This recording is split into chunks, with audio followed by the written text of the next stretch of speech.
नमस्कार दोस्तों, मैं हूं चंदन कुमार और स्वागत है आपका नॉलेज बीट पर। दोस्तों, भारत के प्रयागराज में विश्व प्रसिद्ध मेला महाकुंभ अब समाप्त हो गया। इस महाकुंभ में श्रद्धालुओं के आने जाने के लिए भारतीय रेलवे ने भी कई सारी स्पेशल ट्रेनें चलाई थी, जो लगभग 3000 के आसपास थी। यानी 3000 स्पेशल ट्रेनें प्रयागराज के लिए चलाई गई थी। देश के विभिन्न शहरों से, विभिन्न स्टेशनों से ये गाड़ियां चलाई गई थी।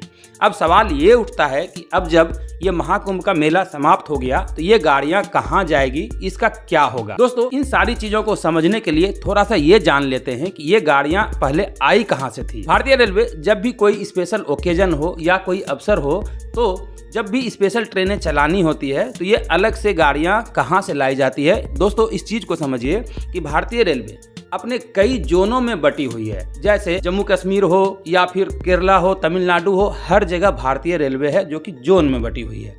तो जब भी रेलवे को कोई भी स्पेशल ट्रेन चलाना होता है तो हर जोन वाइज एक डाटा भेजा जाता है। यानी उन्हें आदेश दिया जाता है कि आप अपने जोन से कुछ गाड़ियां जो है कलेक्ट करके यहाँ दीजिए। इसी तरह से गाड़ियां ली जाती है हर जोन से। कोई ऐसा भी पार्टिकुलर रूट होता है कि जिस रूट की कोई गाड़ियां अगर बंद भी कर दी जाए तो ज्यादा इफेक्ट ना हो, वैसी गाड़ियों को मंगाया गया प्रयागराज में चलाने के लिए। और इन सारी गाड़ियों को स्पेशल नंबर के साथ, स्पेशल ट्रेन नंबर के साथ या महाकुंभ स्पेशल ट्रेन बोल करके चलाया गया। भारत के हर छोटे बड़े स्टेशनों से प्रयागराज को जोड़ा गया ताकि अधिक से अधिक संख्या में श्रद्धालु जो है प्रयागराज आ सके, महाकुंभ दर्शन को आ सके। अब चूंकि महाकुंभ 2025 का मेला जो विश्व स्तरीय मेला था, ये समाप्त हो चुका है, तो अब इतनी सारी स्पेशल ट्रेनों को कहां भेजा जाएगा। तो जैसे जिस जोन से ये गाड़ियां आई थी, धीरे धीरे उसी जोन में ये गाड़ियों को रेगुलर सर्विस के लिए भेज दिया जाएगा। कोई भी स्पेशल ट्रेन जब किसी निश्चित समय के लिए आती है तो खत्म होने के बाद उन सारी गाड़ियों को अपने अपने जोन, अपने अपने हेडक्वार्टर में ही भेज दिया जाता है। जैसे हो सकता है आपके क्षेत्र में भी कोई ऐसी गाड़ी हो जो बंद हो चुकी होगी कुछ दिनों के लिए।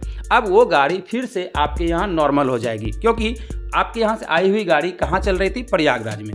अब जब प्रयागराज में मेला समाप्त हो चुका है तो वापस अपने जोन में ही जाएगी, तो जोन में जाकर फिर से वहाँ से नॉर्मल हो जाएगी, नॉर्मल सेवा देने लगेगी। इस तरह से होता है कि कोई भी स्पेशल ट्रेनें कहीं से मंगा लिया जाता है हर जोन वाइज। ऐसा नहीं है कि एक ही जगह से लाया जाएगा सारी गाड़ियों को, कुछ जगहों से चुन के गाड़ियों को लाया जाता है पूरे भारत वर्ष से इकट्ठा करके।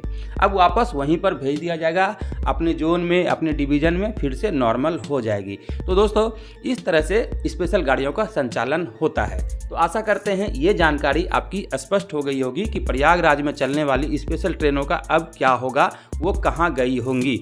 दोस्तों, धीरे धीरे सारी गाड़ियाँ अपने अपने डिवीजन में पहुँच भी चुकी है और जो बची खुची गाड़ियाँ हैं वो भी अपने डिवीजन, अपने जोन में पहुँच जाएगी।